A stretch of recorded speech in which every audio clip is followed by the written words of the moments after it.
This is Paul. He plays a mobile game. He currently sits at 0 LP Gold 3. His percentile is 57%, meaning he is better than the 57% of the entire solo ranked queue player base. The other 43% of the said population are better than him.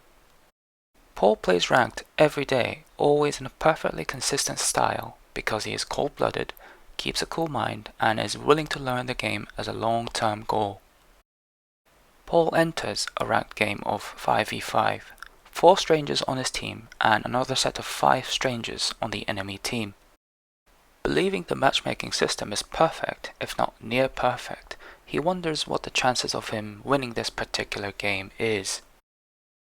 Anything is possible because there are so many people, including people from diamonds to challengers, who are better than him playing on a sub account or a friend's account, aka smurfing. He is well seasoned and expects this. On the surface he looks calm and ready, the maths sounds sound. But how much of a shot has he really? But first, some assumptions. 6 to be exact. Number 1, you are consistent. You always play at the same level as your MMR. Number 2, more better players win. Given your MMR, the team that has more players who are above it wins. Number 3, 50-50. If both teams have the same number of players who are above the given MMR, there's a 50% chance for any one of the two winning. Number 4, equal impact. There is no distinction amongst the importances of roles. A win in top lane will be just as influential as one in mid lane. Number 5, nobody as good as you. For sake of simplicity, in a given game, no one is exactly the same MMR as you. Everyone will be at least ever so slightly worse or better than you. Number 6, you are the only one playing on the main account. You are the only person in the game where, with 100% confidence, you are as good as the MMR says you are. The MMRs of other players' accounts may not truly reflect their proficiencies in the game. This is due to the fact that although the number may vary across regions, it has become easy to obtain fresh accounts, or sub-accounts. In other words, a top 0.001% may be in your game on your team just because the account being used is around the level of your MMR. Fasten your seatbelts, it is going to get very mathy and messy. First, let's imagine the possible outcomes and count the combinations. There are 4 strangers on Paul's team, labeled Ally 1, Ally 2, Ally 3, and Ally 4. For none of them to be better than Paul, there is only one case where this happens. For only one of them to be better than Paul, there are 4 such cases. For 2 of them to be better than Paul, there are 6 such cases. For 3 of them to be better than Paul, there are 4 such cases.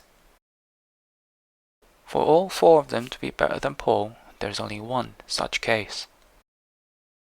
On the enemy team, there are 5 strangers, labeled Enemy 1, Enemy 2, Enemy 3, Enemy 4, and Enemy 5.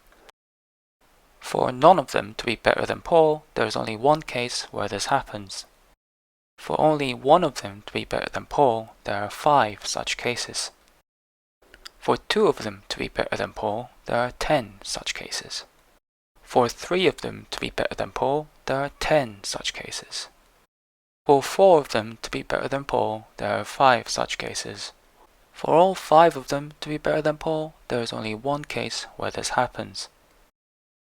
Now that we have this table, let's calculate the probability of each outcome happening. To do this, we must first compute what I would like to call intermediate probabilities. An intermediate probability is the probability of an instance happening.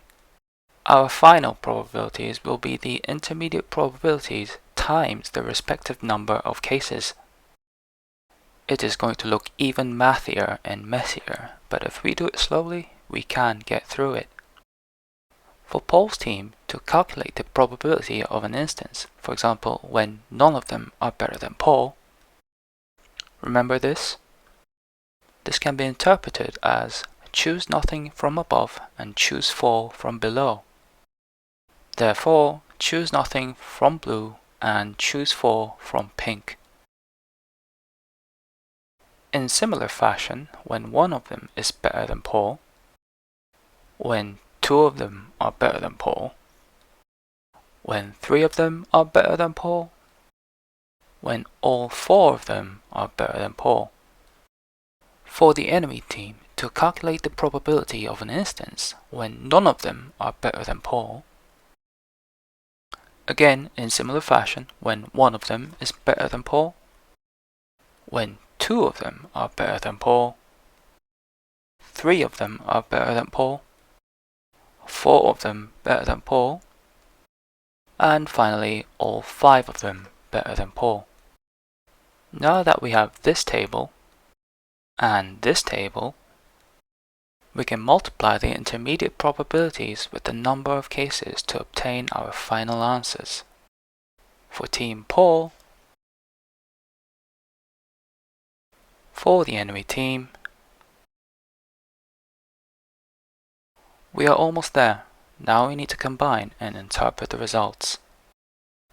This can be done by pairing each possible outcome and its probability of both teams. Then a product of the 2 corresponding probabilities will be computed. Like this. The green cells are when the 2 teams have the same number of players who are better than Paul. The yellow cells are when the enemy team has more players who are better than Paul. The orange cells are when the ally team has more players who are better than Paul. Sum these values by color and you get this. Paul, a player with a 57th percentile who is currently a Gold 3 player, has a 39.32% chance of winning and a 60.675% chance of losing. Priya, some other player with a 98th percentile, top 2%, or approximately at Diamond 2, has a 47.91% chance of winning and a 52.087% chance of losing.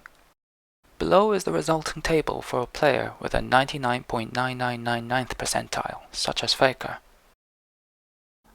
I must mention that in this video there are some things wrong or being overlooked that need to be addressed.